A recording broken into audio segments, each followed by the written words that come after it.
Top Med Talk. Hello, it's Desiree Chappell with Top Med Talk. We are here in Dingle, Ireland for the EBPOM Ireland meeting that has just wrapped up. Joining me today is Monty Mythen. Hello, Monty. Hey, Desiree. It's great to be here. Welcome to my island. Yes, exactly. It is your island. I think before on the podcast, we've talked about the Dingle meeting here that has been going on. We just celebrated 25 years. 25 years, yeah. So we wanted to talk to a local here in Dingle. So introducing Nuala Moore, who is an open water swimmer from here in Dingle. Nuala, thank you so much for joining us. And thank you very much for having me. Yeah, how exciting to meet you. Not just any old open water swimmer. No, well, I think we're going to get into that, right? A legendary, which we'll hear more about. Yeah, absolutely. Well, Nuala, for our listeners, tell us a little bit about yourself, being here in Dingle, where you're from originally, and how you kind of ended up here. Well, I was born in Killybegs in the northwest of Ireland, and I came down here as a very young child. My father was Benny Moore, who lived and brought up in Dingle, but then travelled to Donegal like most fishermen at the time because Killybegs was a bigger port. So my grandfather in 1939 took one of the first 59-footers from Dingle to Killybegs as they were growing the port. So my life has always been embedded in the sea. So my mother was Killybegs, Donegal. And then at that time, there is quite a large link between Dingle and Killybegs, between boats and fishing. So for me, the sea has always been a way of life. And then as a very young child, we moved back down to Dingle. So yeah. Yeah. All right. And so tell us about when you first started swimming and kind of grew a love for that. I think, anybody that lives in and on the water, or anyone who has, I suppose, in any field, a hereditary type of history coming through, there is always a really good connection. So for me, the sea was a way of life. I spent my life looking out the back window, waiting for Daddy to come around the harbour. Your job as a child was to sit there and tell Mommy when the boats were coming so the spuds could be put on. There weren't phones and stuff. So looking at storms. You were the original cell phone. Oh, I was, yeah. I mean, yeah. I often wonder, was I put on the window for a different reason? But, sometimes I was hoodwinked into believing the boat was coming, and then 3 hours later, I'm still on the window. But as a very young child, then we were brought out into the Dingle Harbour at that time because all of us would swim in an area called Slawdeen. It was a local beach, but the beautiful thing was that you could go from Dingle town to Slawdeen at the lighthouse without using the road. So we could go around by the fields. So it was a really safe passage to that area. But on Sundays, Daddy would bring his boat, which was the Bridget, and we would all go out the harbour and jump in off the boat. So from a very young age, I was embedded in the sea. So if people want to find that when they're in Dingle, they go out towards the Skellig Hotel and then they keep walking out. Yeah, the Tree Fields, yeah. Lovely. Yeah, you start at the Skellig Hotel and you can walk out the Tree Fields, and beyond you will see this castle, and this castle is Hussey's Folly, and beyond there was where the dolphin used to be for the time. In that time, we would swim from Slawdeen out around the lighthouse and over to Beanbawn. So it was our swimming pool as very young children. So where was the diving board? Because there was a diving board out there, wasn't there? Yeah, and just nature took its course, yeah. Okay, so that's the same sort of place. It is Slawdeen, yeah, and there was up until 1972, it was a men-only beach. Oh, wow. Yes, I've never left, I know. I thought it was just me. No, they were just the days you were on your own. I thought the women wanted to be near me. It's okay. It's okay. You can let that go now. Yeah, so, I've swam in the bay, and I think around that area, because last time we were here, we went out that way. It's really cold. But I think cold is relative. It is. Really, really cold. Yeah. What is the temperature usually the water out there? I mean, our summer temperatures would get to 14, which is 28 plus 32 would be 60. But that would be our warm. Yeah. I mean, our winters. Yeah, I mean, everything is relative. I mean, I think, there are people who would be cold no matter what the temperature. Because, I mean, as we all know, hypothermia can happen in water up to 20 degrees. Yeah. But, I mean, for us, that would be hyperthermia. Yeah. So as we talk through this, we should get some reference points. Yes. As you said, it's 14 degrees Celsius. Now, I know a lot of the US people work in Fahrenheit, which you translated to. But for this conversation, we're going to work in Celsius. Because 0 is freezing for regular non-salty water. And 14, you're saying, isn't too bad. Well, that's toasty roasty. Toasty roasty. Do you put a heavy wetsuit on when you swim in 14 degrees, or you're out there? Mother Nature presented me with my lovely heavy wetsuit. I did not call this womb this small. I think it's really important, and it's a fascinating thing, and we may touch on it, is like when we swam around Ireland, I know I'm throwing this in there. In 2006, I was part of a team. We started in Donegal and we swam around the coast of Ireland, which was 800 miles. There was 5 main swimmers. But it's interesting, during that swim, we gained over 2 stone each, despite, because when you're exposing yourself to very cold water, it was fascinating to us. Like, I thought I would... Metabolism's very slow. Completely collapses, And then we didn't eat. And when you do eat, you crave things like, cups of tea and warm. Yeah, you don't crave like these high sugar drinks, because then, you have, your body has a very disproportionate impact. You just can't really pee and poo and stuff like that. We've done our team has done quite a lot of work at high altitude, and the opposite happens. So even though you're very cold at high altitude, your metabolism's going crazy to try and keep you warm, and you lose weight very quickly with the hypoxia. So it depends on the activities. It depends on the activities. So despite all the swimming, you gained weight. Well, we didn't. Well, we gained weight, but we also gained fat. Okay. Not muscle. I mean, I presume a little bit. Nobody measured us. Yeah, but we were definitely 2 stone heavier. So for a frame of reference, what's a stone? Because the Americans won't know. How many pounds? They're stones, How many pounds are 14 pounds in a stone. Okay. So we gained on average 20 to 28 pounds each. Wow. After swimming over 800 miles. Yeah. And a lot of it is to do with the cold. If you look at swimmers, and I think it's a lot to do with like whales and dolphins, they build blubber around the organs. But it was fascinating, and I'm jumping ahead again. In 2014, I was contacted by the Science Gallery in Trinity College to be the poster girl for their fat lab. And I was like, well, am I not amazing? Am I not fabulous? Why you are me because I'm fat? But it was because of the fact that everything we had achieved and driven through, the body was protecting itself from these environments by building fat around the organs. Now, my visceral fat levels were normal, but my body fat levels, it's fascinating. Now, I work in intensive care, or did work in intensive care until relatively recently, and there is an obesity paradox in very sick people that you talk about, is that survival is a bit better in more proportioned people. So there's a lot going on there. My father used to say it gives you more to fight with. Yeah, exactly. That's part of it. The hibernating animals and call upon. But Nuala, tell us. We'll dive into your book for a second, and we'll come back to that and the reason you've written it. Good pun. It's called Limitless. It's called. Thank you. I've been doing this for a while. It's called Limitless. Well, what's it all about?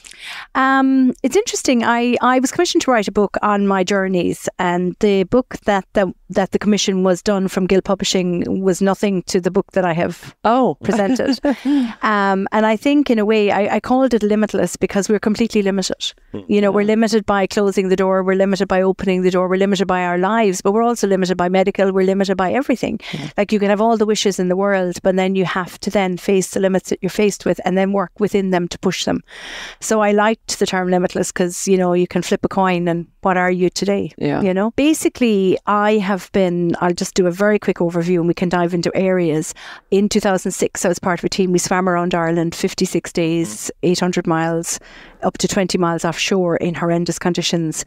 But we kept going and we had an amazing team. 2007, 8, 9, I did a lot of very big swims, swam across Lake Zurich, which was 26 kilometres, 12-hour swim. I used to swim for 6 and 7 hours in 10-degree water, which is 20, which is 50.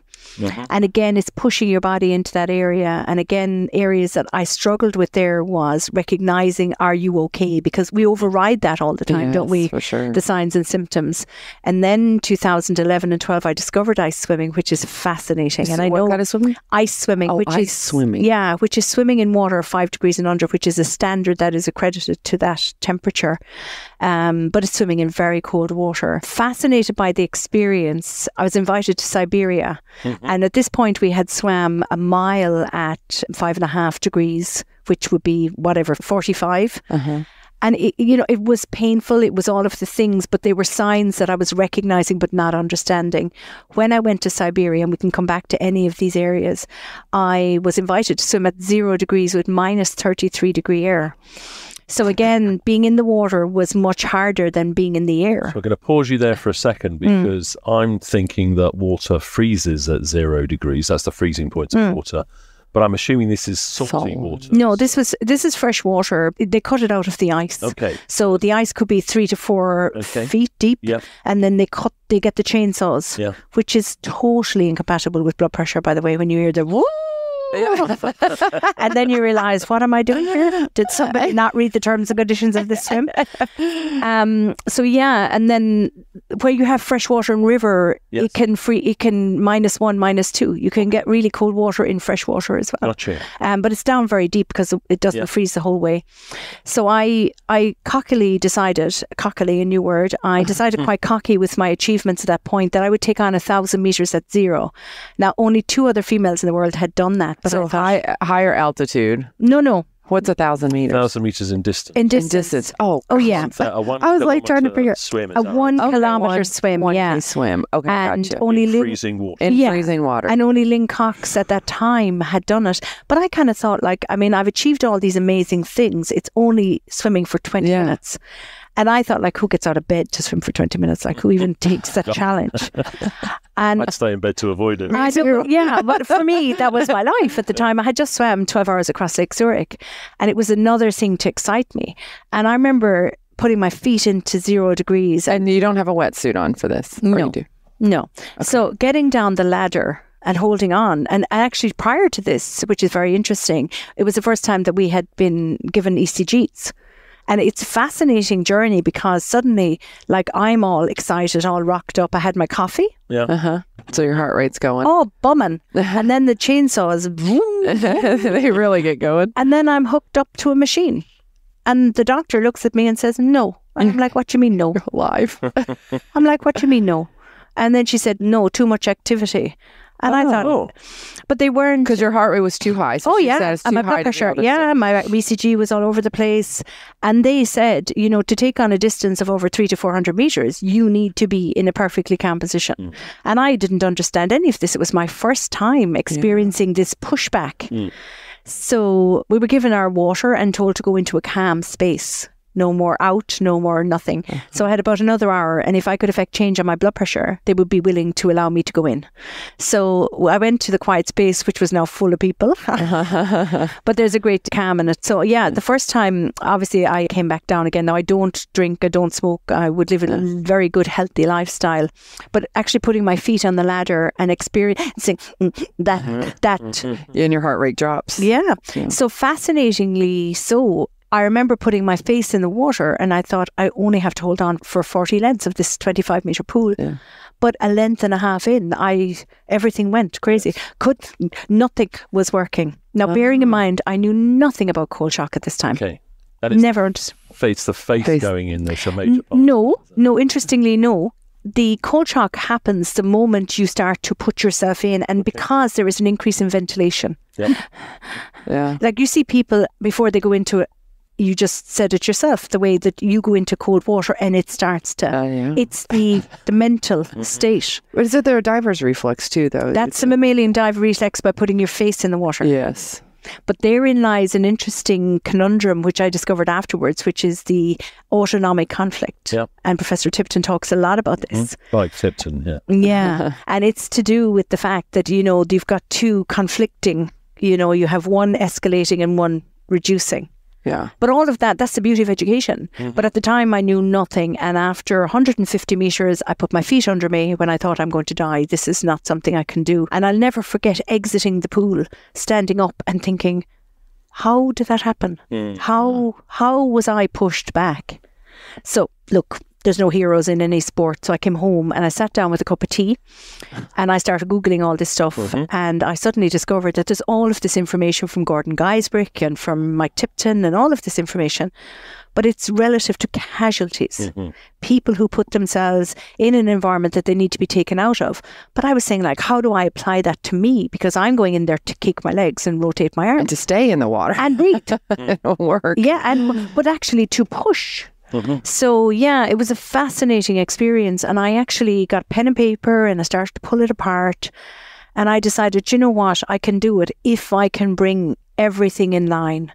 And I have this really healthy obsession with ECGs. I love them because, you know, you get to understand yourself. So I started working with the medical side of the sport because, you know, you have to train for what's stopping you. And what was stopping me is if you can't breathe, you can't swim. So I have to figure out how to breathe. And so I would go off up into Peddler's Lake at the top of the Connor Pass here. With a blood pressure monitor, with a pulse oximeter, with a thermometer and a bit of KY jelly. And I literally spent my entire swim after every increasing a minute. And at that time, I would take all of my stats. So we're just going to tell people where Peddler's Lake is. You go up to the top of Connor Pass, coming out of Dingle, going the other way from the Skellig Hotel. And as you go down the far side, there's a waterfall comes up on the right-hand side, a little parking area. And you climb up the rocks there and you get into Peddler's Lake. Is that the place? Yes, it is. It's a glacier lake, yeah. So that's very cold. It would be, yeah. In January, it'd be freezing. I didn't want to put much in that lake when I went up there. And actually, that's the lake that they used in the field. Oh, okay. Yeah, where they threw the donkey off from the top. Yeah. Well, it wasn't a real donkey. Because they did it loads of times. It was just a stuffed donkey. That was the Peddler's Lake from The Field, the movie The Field. Of Richard Harris. Yeah, it's a great movie. So basically, for me, it was all about education. Yeah. So if I could get my breathing under control, by doing that, I would have to get my breathing under control. I would have to get the ventilation. I would have to understand the cold shock. And then the research shows us it lasts only 3 to 4 minutes. So if I could get that under control. But what fascinated me is what I screwed up on, because I did screw up, is that swim failure. Because when your body gets really cold, you lose your power. So in January of 2013, I became the second Irish swimmer, but I swam a kilometre, just under 2 kilometres, at 3 degrees, which was, 30, 38? It's cold. Freezing. But I didn't factor in. I understood all the cold shock. I got everything lined up. Got all that right. And then I was hit with post-rescue collapse. Still no wetsuit? Is that right? Oh, no. No, never a wetsuit. No. So take that out. Take that out. No. And so just swim hat. Congratulations for what you achieved. That doesn't sound very good. What happened? Because what happened was when I came out of the water, I hadn't factored in the post-rescue collapse, the potential of the risk attached to spending 38 minutes at 3 degrees, which is 32, 38 degrees. Everything was perfect until I went from swimming, acutely frozen, to standing. Yep, collapsed. Yeah. No, I didn't collapse totally because I had trained to stay strong. But I remember I had a fabulous team. I had a safety plan, and I was a very good casualty because I drew my veins. Yes. And I had all of my details on my arms. Oh my gosh. I would be the best casualty possible. Well, I worked with the Irish Coast Guard, so I hated the fact that things may go wrong. And because I knew that I would not be able to speak, that if they could have all of the information written on me, it would help. So is that kind of like a problem with rewarming, or no? The autonomic challenges. Oh. Yeah, there's 2 issues. One is all of the blood gets pushed into the core. Yeah. So your limbs are frozen and the blood then gets packed in the core. But then when you stand up, the warm blood drops and then the cold blood comes in. So you can risk... Here's me, medical doctor Nuala Moore, a hypovolemic shock. But also, when you remove yourself from the water, there's what's called a hydrostatic pressure drop. Then your body starts to move the blood out through the body. And in doing that, then you are at greater risk for standing. And that's why a lot of rescues now are done in a horizontal position or in a seated position. So the blood stays within the core area. Yeah. No, I didn't know that at the time, but I just knew to sit down. Yes. Sit down, get down. Yeah. So I was airlifted out of there and went into the Tralee General Hospital. No, I was perfectly fine. I stayed really strong, and I knew the information for the rescue units because my team were brilliant. Everything was on, with GPS coordinates and everything. But it was so funny. The doctor inside said, "Well, what would you expect for swimming that?" Put into the hall with the chicken sandwich, and I was like, there was no love at all. Nobody held me or told me I was congratulations, brilliant. Like you're amazing for doing this. Like no. What would you think? Love. Yeah. Well, that's the way it is for a lot of people who. I'm only joking. No, they were brilliant, but I understood more. Yeah. So then I started going back to the research and looking at this post-rescue collapse, autonomic conflict. And then as time passed, we ended up being invited on to, so 6 weeks later, I went to Siberia. I went into the Arctic Circle. As you do. Yeah. And I became, the first Irish swimmer to swim 1,000 metres at zero. 23 minutes swimming at zero. Yeah. But it was about the control. Wow. Understanding. And you didn't have any problems that time? No, because I understood that I needed to stay strong for the period afterwards. Fantastic. Because a lot of times when we finish an event, we just collapse. And I needed to stay stronger. Yeah. So, and then we were invited to the Bering Strait where we were swimming from Russia to America. Yeah. But again, it was a hospital ship, and those events are only successful. And I can say that without a shadow of a doubt. By every swim, you're admitted into assessment. Oh, okay. So they're taking vitals. They're doing the whole thing. Absolutely. Yeah. Like, and a lot of swimmers were not allowed to swim until everything, because you're traveling, your blood pressure, you're eating badly, you're not drinking, your dehydration. All of these things create huge changes. Mm-hmm. And then stress. Stress is the biggest one. Yeah. But at this stage, I really loved the control. I was sniper-like in my I loved That's a good way to say it. Oh, yeah. I mean, I like ECGs for me were like going into sweet shops. And but it is, if you can keep things under control, isn't it wonderful then what can be done? Okay. So, and then we started our swim from Russia to America, and that was insane, huge conditions. And again, you have the stress of letting go of a boat, trusting a team that you've never met before, speaking a language that you don't understand, accepting that there are risks and variables, which most times are going to be human error. Yeah. And then letting go into water which is freezing in the dark of night, and sometimes 2 and 3 degree water, where you could be lost. So then the variable of being lost is the greater pressure. What do you do for fun? I was just going to say, oh my God. That is the fun. I eat cookies. This is the fun. Okay. But there's a madness in it. You're wonderful. Yeah. I'll be heavily sedated for my later years. I can see it. I can see it coming. She's off again. Did I not tell you the story? So which is more stressful, that or running a linen shop in Dingle? Exactly. I would imagine running a linen shop in Dingle. Yeah. Normal life. Turning the key in your door is the hardest thing in the world. Okay. Yeah. Well, you're an amazing story. Yeah. So we interviewed a while back one of my colleagues, Dr. Mark Harper, and he talked about the therapeutic benefits, the healing powers of cold water swimming. Is that still thought to be there? It's huge. Cold therapy now. Yeah. No, there's actually been a huge amount of research recently. Professor Luke O'Neill from Trinity College has spoken about it. There's a very big study done in the UK, I think only 2 years ago, on the area of...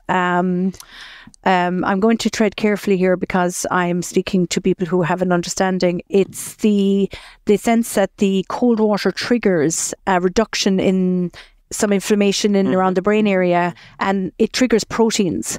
And that actually happens not necessarily from swimming, but just being present in the cold water. And it's all relative to the cold shock, those first few minutes.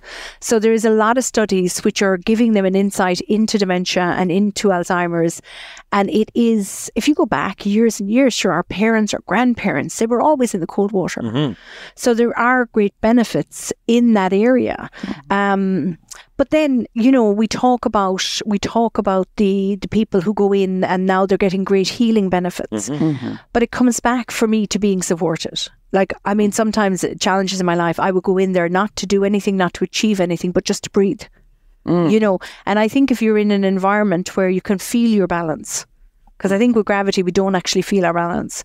But in the water, if you're not completely balanced, the water will give you that feeling. You'll sink, you'll flow.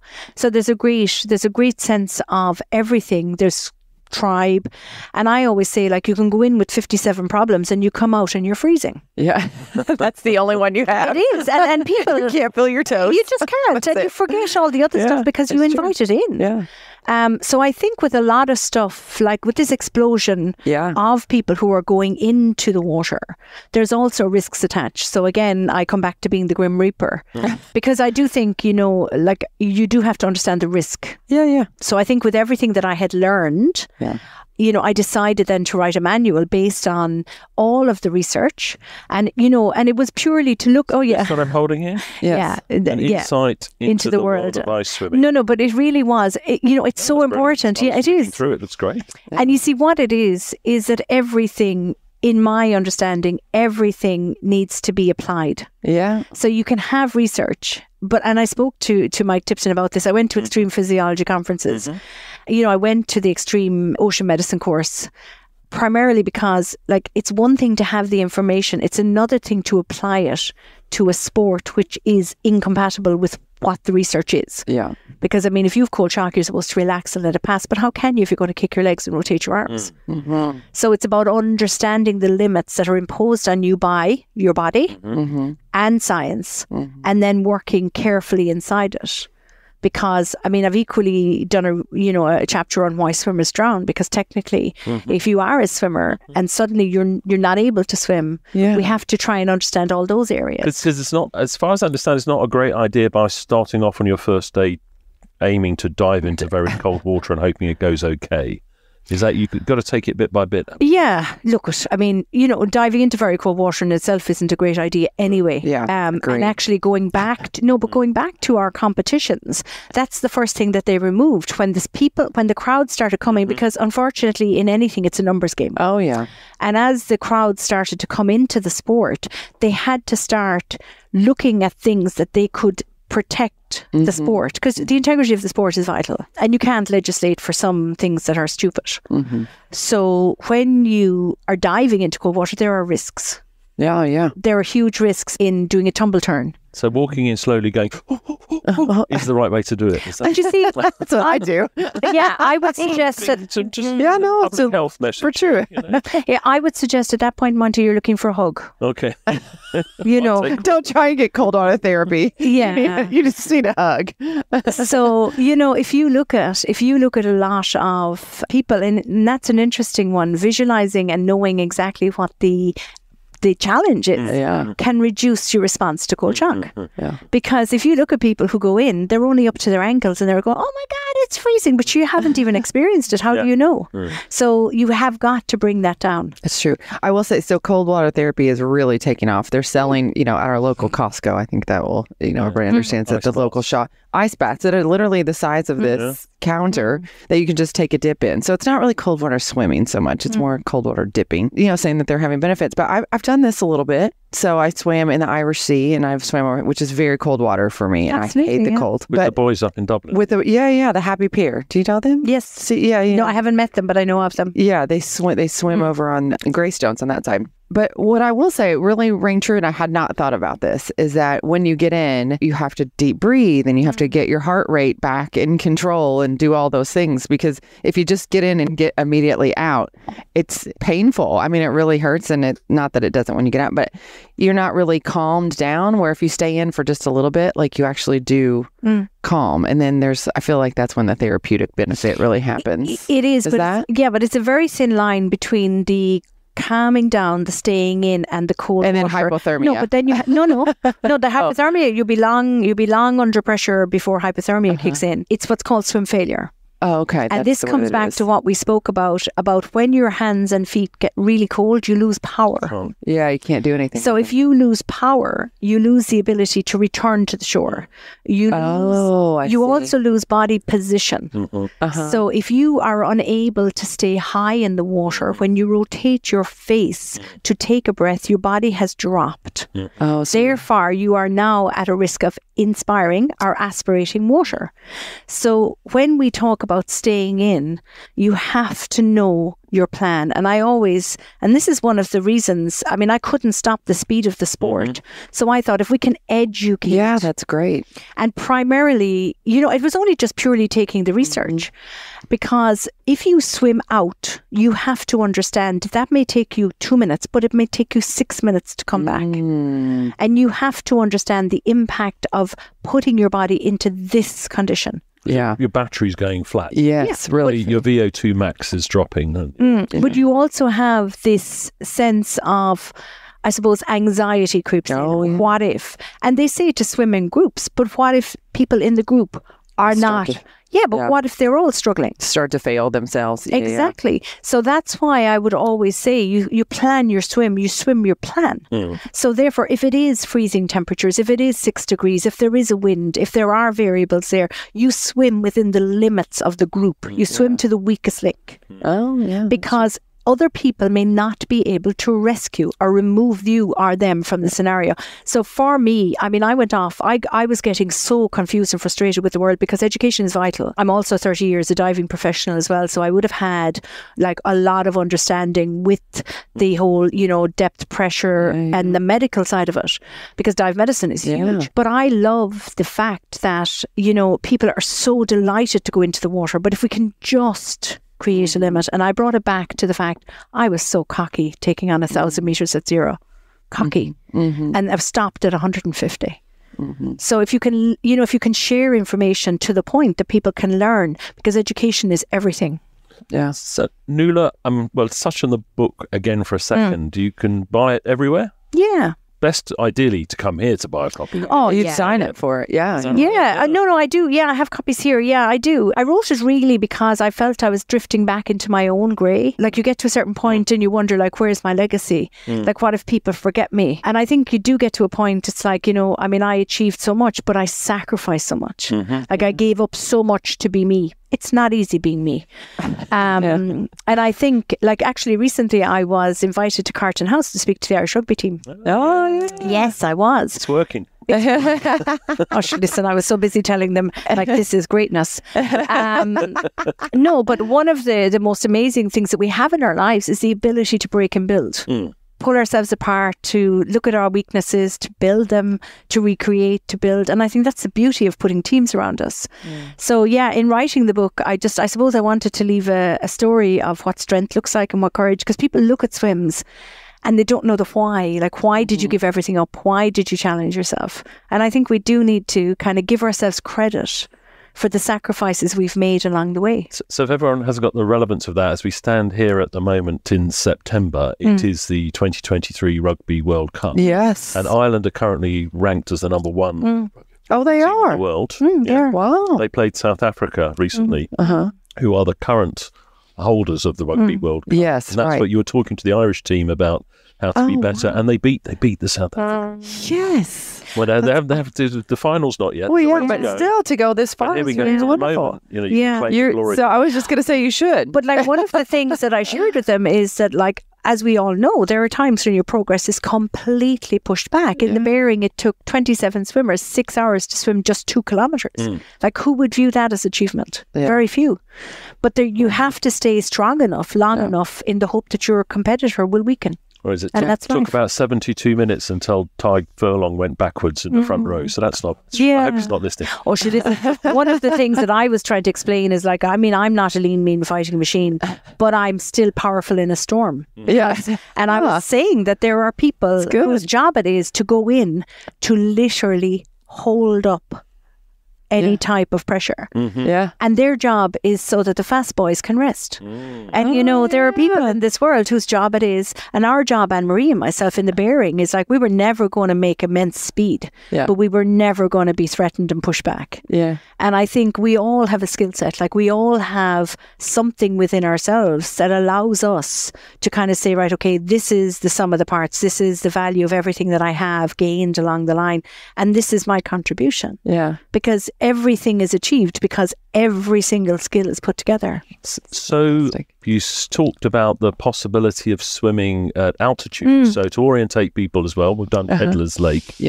As you're in the Himalayas on the Nepali side, leaving Namche, heading up towards If you hang a left, you get up at 5,000 meters, you get up to, now we're meters now, 5,000 meters. Yeah, up, get up, not up. You get up to the Gokyo Lakes, and you were talking about giving that a go. Is that yeah? Right? It was just pre-COVID. I was due to go. I was going to actually take a trip out to Nepal with the World Extreme Medicine, and I was going to tandem the trip. But what I was looking at is, okay, so I can hang on tight. I know all of the education of 23 minutes at zero. Now those lakes are 3 and 4 degrees, but you have the altitude. Yeah, which is very different. Yeah, very different. And I had spoken to quite a few professionals in one of the extreme physiology courses, because I would be fascinated to see. I mean, just the breathing.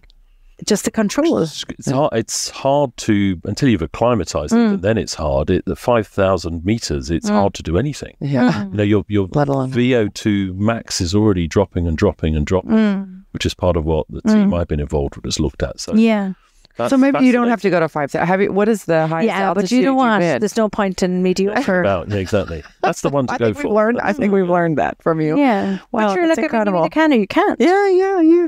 Be absolutely fascinating. Yeah. Well, I just kind of find that, for me, it's about like, if you can control X, Y, and Z, like, let's just throw in another variable. The thing you don't know what's controlled. And if you look at a lake, it's completely calm. Yeah. There won't be wind. It'll be perfect conditions. So look, that's what you're going for. You're not going to go in there and throw your cautions to the wind. But I just kind of find that it's really important that we start looking at these things.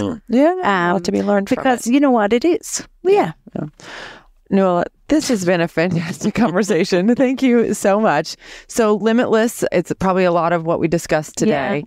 And we can get this on Amazon. Yeah, it's releasing in the States in November. Oh, fantastic. Okay, great. But the best way is to get it here in Dingle. Yeah, so they can talk to you and hear more about it. So thank you so much. This has been an incredible conversation. Thank you so much. I greatly appreciate it. And good luck. What's the next swim? Do you know what? It's not that there's a next anything. I'm living my best life today. Yeah. Let's just, as a man says, let's just take one day at a time. So Ventry Beach is probably where there's a nice coffee shop today. Yeah, nice coffee shop. Chill out. Yeah. All right. That's amazing. Well, thank you so much. Thank you. Are you on social or? Yes, I am on Twitter. No more pain, actually. No more pain. Yeah, I just got to a stage where I thought, no more pain. Say, X. Yeah, it X. is. Yeah, not Twitter. And so many people would say to me, "Oh, the cold doesn't bother you." It's like, are you kidding me? Yeah, the cold. So yeah, and on Instagram it's Nuala Moore Swim. Nuala Moore Swim. Okay, LinkedIn as well. Check that. Thank you so much. Thank you so much. Thank you for having me. Yeah, and Monty, more to come from Dingle. I think we have a couple more conversations that we're going to try and get in. If you haven't made it here, this is one of the most magical places on earth. So come meet Nuala, see the church, and go to a couple of the. The dates are already set for next year. They are, yeah. Look them up. Yeah, that's right. September next year. September next year. September next year. Yeah, same place. But it's been absolutely fantastic. You can always find us at topmedtalk.com.